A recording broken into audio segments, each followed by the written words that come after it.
ನಮಸ್ಕಾರ ಸ್ನೇಹಿತರೆ, ಎಲ್ಲರೂ ಹೇಗಿದ್ದೀರಾ? ನಾನಂತೂ ಚೆನ್ನಾಗಿದ್ದೀನಿ. ಏನಿದು ರಾಗಿ ಬಾಲ್ ತೋರಿಸ್ತಾ ಇದ್ದೀನಿ ಅಂತನ ಇವತ್ತು ಒಂದು ಹೊಸದಾಗಿ ಮೊದಲನೇ ಸ್ಟೆಪ್ಪಲ್ಲಿ ಅಡುಗೆ ಮಾಡ್ತಾ ಇರೋದು.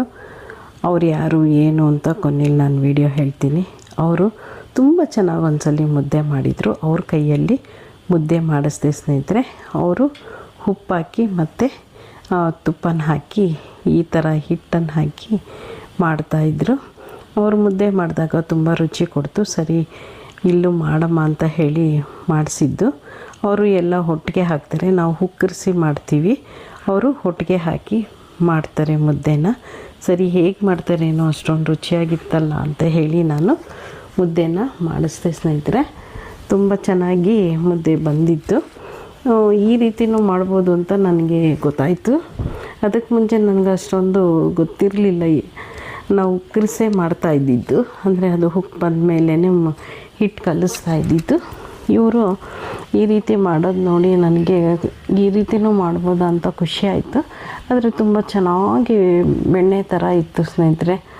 ಏನೇ ಆಗಲಿ ಏನೂ ಬರಲ್ಲ ಅಂತ ಇರೋದಕ್ಕಿಂತ ಈ ರೀತಿ ಕಲಿತು ಗಂಡ ಮಕ್ಳಿಗೆ ಊಟಕ್ಕೆ ಬಡಿಸೋದಿದೆಯಲ್ಲ, ನನಗದು ಬರಲ್ಲ, ಇದು ಬರಲ್ಲ ಅಂತ ಕೆಲವು ಹೆಣ್ಮಕ್ಳು ಡ್ರಾಮಾ ಮಾಡಿಬಿಡ್ತಾರೆ. ಕಲಿತು ಈ ರೀತಿ ಗಂಡ ಮಕ್ಳಿಗೆ ಊಟ ಬಡಿಸೋದು ನಿಜವಾಗ್ಲೂ ತುಂಬ ಖುಷಿ ಆಗುತ್ತೆ.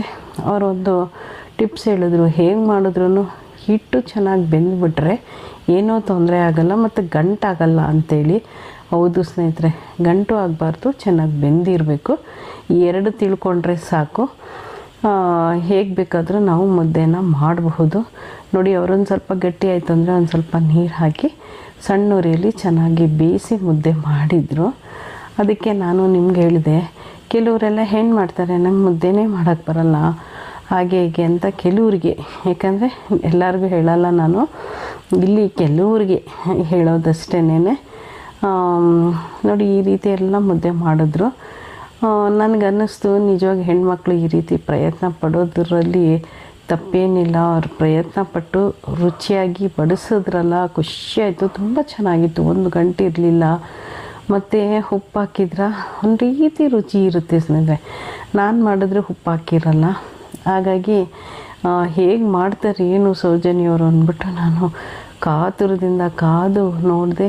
ಈ ರೀತಿ ಮುದ್ದೆ ಮಾಡಿದ್ರು, ಪರವಾಗಿಲ್ಲ, ಗಂಡ ಮಕ್ಕಳಿಗೆ ಈ ರೀತಿ ಮುದ್ದೆ ಮಾಡಾಕ್ತಾರೆ. ಎಷ್ಟೋ ಜನ ನನಗೆ ಹಾಗೆ ಬರಲ್ಲ, ಹೀಗೆ ಬರಲ್ಲ. ನೋಡಿ, ಒಂಚೂರು ಕೈಗೆ ಅಂಟುತ್ತಾ ಇರಲಿಲ್ಲ ಸ್ನೇಹಿತರೆ. ನನಗಂತೂ ತುಂಬ ಖುಷಿ ಆಯಿತು. ನೋಡಿ, ನಾವೇನು ಮಣೆಯೆಲ್ಲ ತಗೊಳ್ತೀವಿ, ಇವರು ಕೆಳಗಡೆ ಸ್ಲ್ಯಾಬಲ್ಲೇ ನೀಟಾಗಿ ಹಾಕಿ ಕ್ಲೀನಾಗಿ ಒರೆಸಿ ಮುದ್ದೆ ಕಟ್ಬಿಟ್ರು. ಆದರೆ ಪಾಪ ನಾವು ಒಂದೊಂದು ಕೈಯಲ್ಲಿ ಎತ್ತುತ್ತೀವಿ, ಅವ್ರು ಎರಡು ಕೈಯಲ್ಲೇ ಹಾಕಿ ಏನೋ ಮುದ್ದೆ ಅಂತ ಮಾಡಿದ್ರಲ್ಲ, ನಿಜವಾಗ್ಲೂ ಅದೆಷ್ಟು ಖುಷಿ ಆಯಿತು ಅಂದರೆ ಎಷ್ಟು ಹೇಳಿದ್ರು ಸಾಲದು. ಅವರು ಮದುವೆಗೆ ಮುಂಚೆ ಅಡುಗೆ ಮನೆ ಕಡೆಗೆ ಹೋದವರೇ ಅಲ್ಲ, ಇವಾಗ ಮುದ್ದೆ ಮಾಡ್ತಾರೆ ಅನ್ನೋದು ನಮ್ಮ ಖುಷಿಗೆ ರೆಕಾರ್ಡ್ ಮಾಡಬೇಕು. ನೀವು ಮುದ್ದೆ ಮಾಡೋದು ತೋರಿಸಮ್ಮ ಅಂತ ಹೇಳಿ ನಾನು ಒತ್ತಾಯಪೂರ್ವಕವಾಗಿ ನಾನು ನೋಡಿ, ಪಾಪ ಬಿಸಿನೇ ಮುಟ್ತಿರ್ಲಿಲ್ಲ. ಅಬ್ಬಾ ಬಿಸಿ, ಒಂದು ಪಿನ್ ಚುಚ್ಚಿದ್ರು, ಪಾಪ ಪಿನ್ ಚುಚ್ಚಿಕೊಂಬಿಟ್ಟಿದೆ, ಅಯ್ಯೋ ಪಾಪ ನನ್ನ ಕೈ ನೋವ್ತಾ ಇದೆ ಅನ್ನೋರು. ಇವಾಗ ಎಷ್ಟು ಕೆಲಸ ಅಂದರೆ ಸಾಕಷ್ಟು ಕೆಲಸ ಮಾಡ್ತಾರೆ. ಸೌಜನ್ಯವರ ಮೊದಲು ನಮ್ಮ ಮನೆಯಲ್ಲಿ ಮುದ್ದೆ ಮಾಡಿದಂಥದ್ದು ಅವರು ಕಲಿತು ಇವಾಗ ಮುದ್ದೆಯನ್ನು ಮಾಡಿ ನಮಗೆಲ್ಲ ಉಣಬಡಿಸಿದ್ರು. ಅದು ತುಂಬ ಖುಷಿಯಾದಂತಹ ವಿಷಯ. ಆದರೆ ನನಗೆ ನನ್ನ ಸೌಜನ್ಯವರು ಮುದ್ದೆ ಮಾಡಿ ಕೊಟ್ಟಿದ್ದು ತುಂಬ ಖುಷಿ ಆಯಿತು ಸ್ನೇಹಿತರೆ. ಅವರು ಎಲ್ಲನೂ ಕಲಿಬೇಕು, ಎಲ್ಲದರಲ್ಲೂ ಮುಂದಿರಬೇಕು. ಹಾಡಲ್ಲಾಗಲಿ, ಏಕಪಾತ್ರ ಅಭಿನಯ ಆಗಲಿ, ಮತ್ತು ರಂಗೋಲಿ ಆಗಲಿ, ಪ್ರತಿ ಒಂದರಲ್ಲೂ ಹೆಣ್ಮಕ್ಳಲ್ಲಿ ಇವಾಗ ಅಡುಗೆಯಲ್ಲೂ ಮುಂದಿದ್ದಾರೆ.